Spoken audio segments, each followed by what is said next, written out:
Hello YouTubers, diecast collectors. It is Jared White, the J-Man63, and it is time for another diecast review.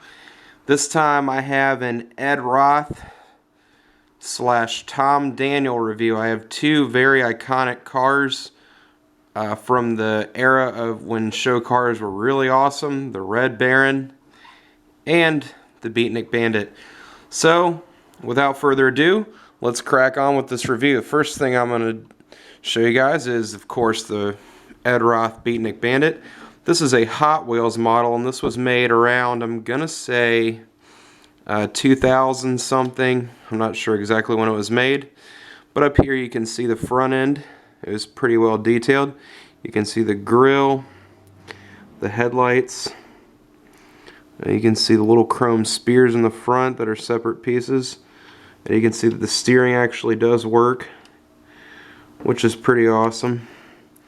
Nice chromed out motor right there. If you look at the engine, there's really no hood to open. So you can see all the little details in that motor right there. It's a pretty good representation of what the car had in person. Hot Wheels did an excellent job on this motor since most of it's on the outside. And you can see the little hood ornament, the separate chrome piece right here. Very nice paint job. Of course, very representative of what the car was. I know a lot about Ed Roth, and I know a little bit about Ed Roth, and I've seen the car quite a bit, so it is a really awesome piece to own if you're an Ed Roth fan. Very cool paint job. You can see the back here where the tail lights are done. Separate chrome pieces. Here you can see the lensing. It says Beatnik Bandit on the back. So that's the sides. Now the steering actually does work, and the way it works, it kind of pivots with the little arm. I'm not exactly sure how it works all the way, but you can see how it works right there. And I'll show the interior. This little bubble top opens up to reveal what's inside here.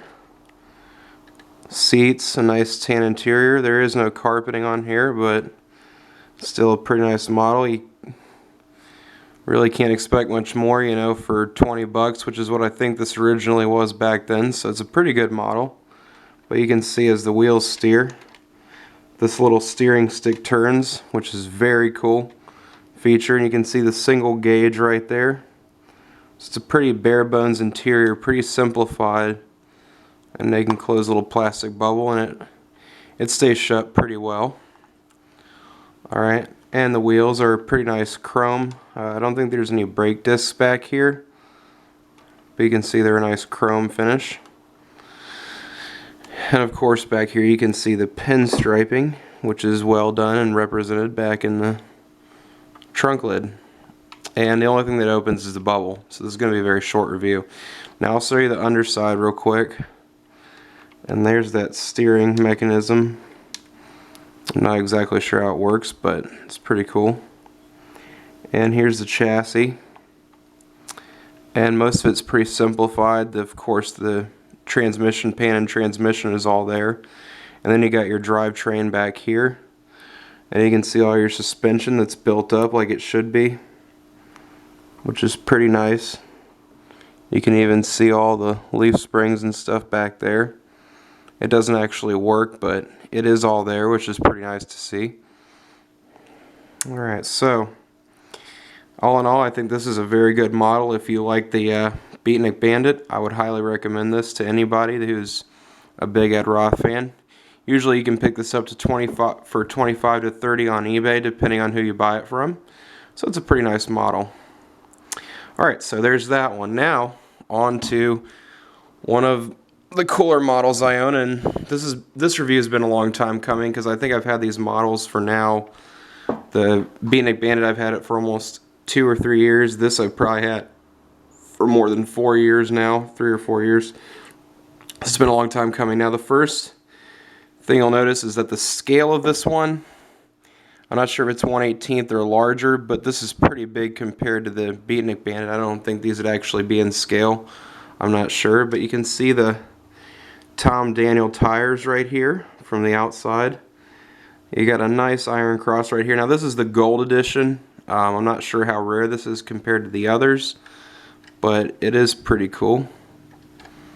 And up front you can see the steering mechanism. Although it's all there, the front end doesn't actually steer, which I wish it did, but it's all stationary. You can see the gun sight hood ornament here. It's very cool. Got an inline 6 with the intake right here. It's supposed to be an airplane engine, I'm guessing. I don't know what kind of motor was in it originally. I couldn't tell you because I'm not really up to knowledge on the Red Baron, but it is a very cool model. And you can see the grill has a red insert here. Onto the side here you see the machine guns poking out of the side, which is very cool. They look like water-cooled Maxim machine guns, I believe. You can see the interior here with a nice big steering wheel and the big shifter. Looks very cool. This is plastic. It's not like a soft material, but you can see the seats are there, and that cool giant spike on the roof, which I didn't really insert it all the way because I'm going to take it out and put it back in the box when I'm done with the review. You can see the iron cross on the side there. Now you can see the rear end here, and the suspension actually does work, which is one cool feature of this model. On the other side it works also to a certain degree, but it's there. You can push it up and it'll work. But you can see the back there is pretty well represented with the fuel tank and everything. I think this is a very cool car. Again, I think these are rubber tires, I'm pretty sure. It says Tom Daniels. I would like to get more of these, like the Tijuana Taxi and the Tarantula, the Bad Medicine. I would like to get a bunch of these 1/18 scale. I think these were super cool. Of course, the pipes on the side here have the black in them.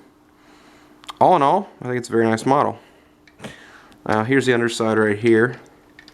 As you can see, as I showed you before, the suspension does work.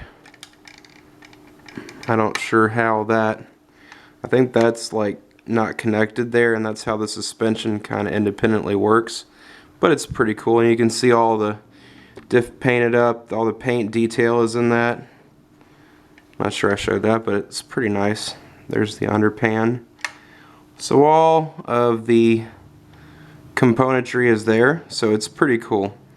So all in all, both of these, if you're a fan of Ed Roth and Tom Daniels, you could probably pick the Tom Daniel car, the Beatnik Bandit, up for 20 bucks. I'm guessing the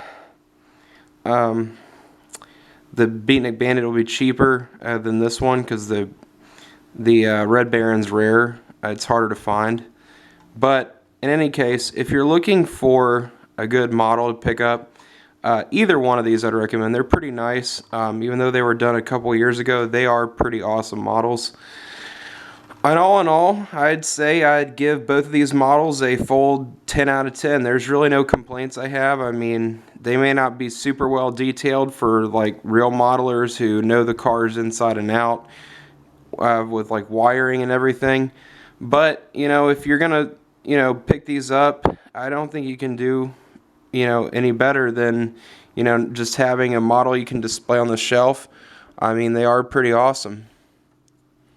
One thing I forgot to mention is the brake discs are there in the front wheels and they actually spin. And I think they're there in the back too. But like I said, all in all, it's a pretty nice, they're both pretty nice models. I mean, you can't go wrong with either one. So, anyway, I'm Jared White, the J-Man 63. Make sure you check out my other videos, my reviews. Make sure you like, rate, comment, and subscribe. And happy hunting, collecting, and reviewing, guys. Have a good one. Bye.